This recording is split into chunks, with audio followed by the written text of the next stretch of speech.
আজকে আমি আপনাদের মাঝে নিয়ে আসছি হযরত আবু বকর রাদিয়াল্লাহু তাআলা এর একটি গল্প। গল্পটির নাম হচ্ছে "তুমি আমাকে প্রহার করো"।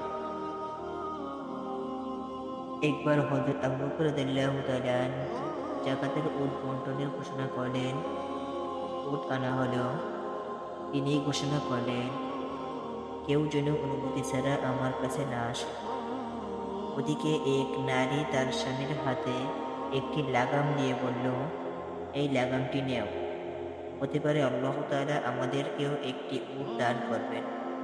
স্বামী উট বন্টনের জায়গায় এসে দেখল, হযরত আবু বকর ও উমর রাদিয়াল্লাহু তাআলা আনহু উটের খামারে প্রবেশ করছেন।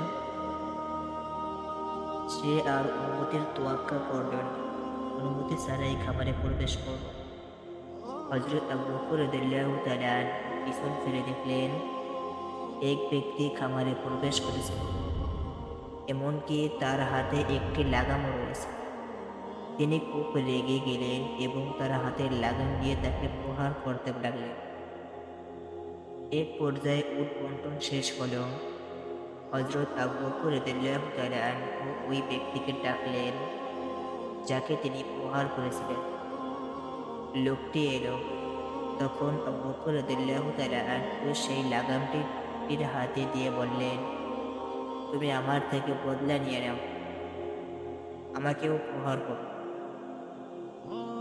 এরপর হযরত উমর রাদিয়াল্লাহু তাআলা আনহু বললেন, আল্লাহর কসম, সে আপনার থেকে বদলা নেবে না, আর আপনি এ কাজটিকে সুন্নাতের মর্যাদা দেবেন না।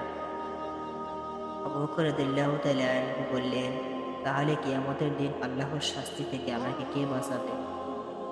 তখন উমর রাদিয়াল্লাহু তাআলা আনহু বললেন, তাহলে তাকে সন্তুষ্ট করে দিন। হযরত আবু বকর রাদিয়াল্লাহু তাআলা আনহু ওই ব্যক্তিকে একটি উট, একটি কাজওয়া চাদর ও ৫ দিনার দান করার নির্দেশ দিলেন।